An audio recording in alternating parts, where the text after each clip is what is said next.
It comes most often at night, that niggling memory gnawing in some corner of your mind like a rodent chewing the corners of the drywall. The memory of some brightly lit cartoon funland or a world of puppets. A memory of a TV show you would watch, seated cross-legged on the living room floor with the fixed, enthusiastic attention only a child could give. Attention that you wish now you perhaps hadn't given so freely.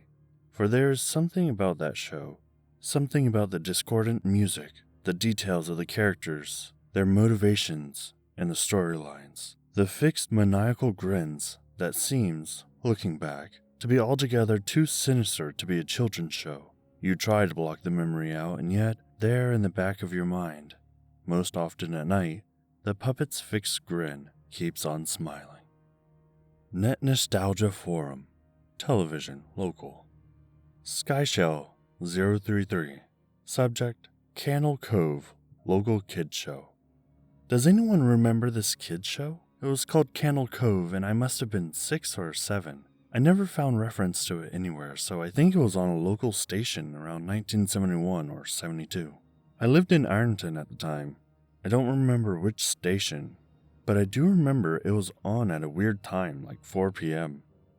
Mike Painter, 65, replies, "It seems really familiar to me.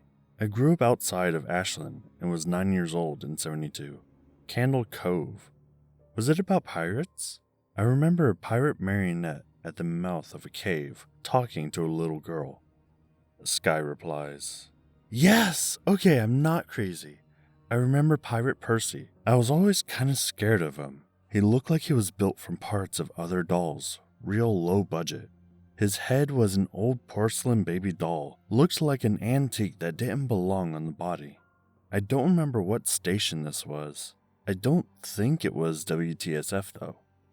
Jaren _2005 replies, "Sorry to resurrect this old thread, but I know exactly what you mean, Skyshell.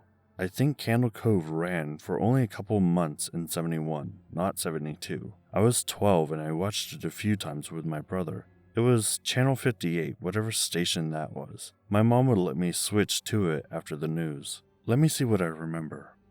It took place in Candle Cove, and it was about a little girl who imagined herself to be friends with pirates. The pirate ship was called Laughingstock, and Pirate Percy wasn't a very good pirate because he got scared too easily. And there was calliope music constantly playing. I don't remember the girl's name. Janice or Jade or something. Think it was Janice." Sky replies, "Thank you, Jaren. Memories flooded back when you mentioned the Laughingstock in Channel 58. I remember the bow of the ship was a wooden smiling face with the lower jaw submerged. It looked like it was swallowing the sea, and it had that awful Edwin voice and laugh. I especially remember how jarring it was when they switched from the wooden/plastic model to the foam puppet version of the head that talked." Mike replied, "I remember now too. Do you remember this part, Skyshell? You have to go inside."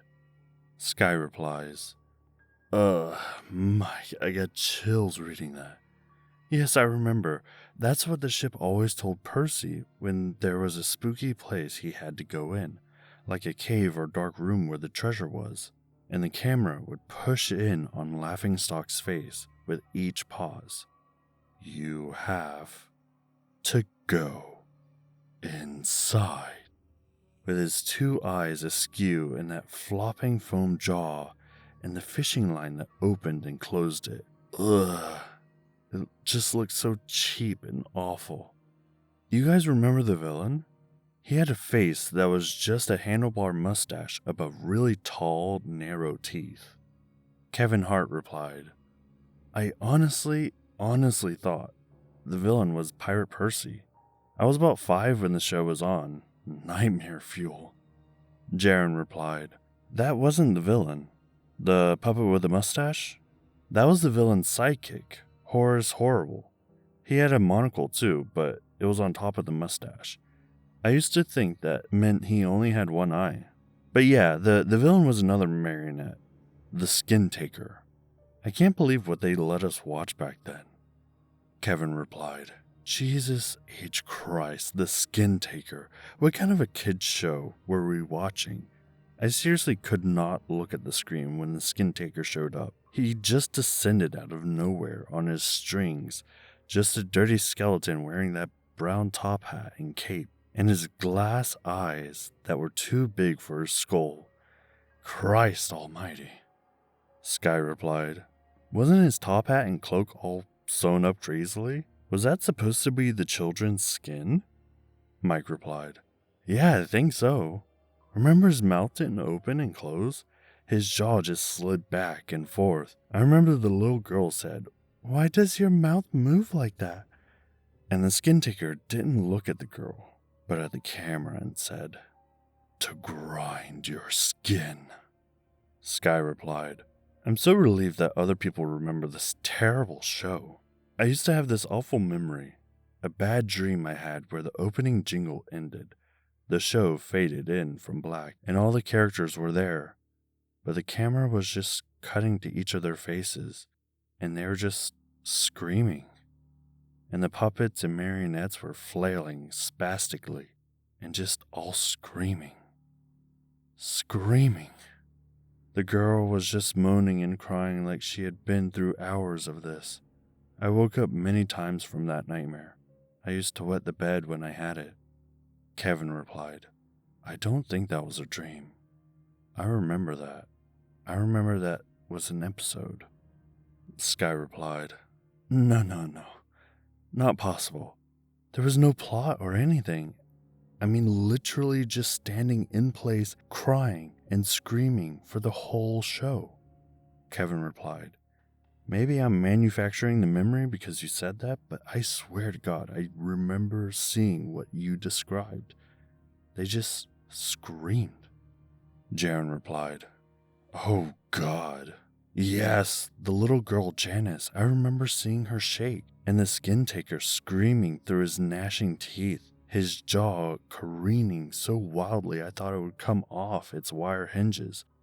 I turned it off, and it was the last time I watched. I ran to tell my brother, and we didn't have the courage to turn it back on. Mike replied, I visited my mom today at the nursing home. I asked her about when I was little in the early 70s, when I was 8 or 9, and if she remembered a kid's show, Candle Cove. She said she was surprised I could remember that, and I asked why. And she said, because I used to think it was so strange that you said, I'm gonna go watch Candle Cove now, Mom. And then you would tune the TV to static and just watch dead air for 30 minutes. You had a big imagination with your little pirate show. Credit, Kris Straub.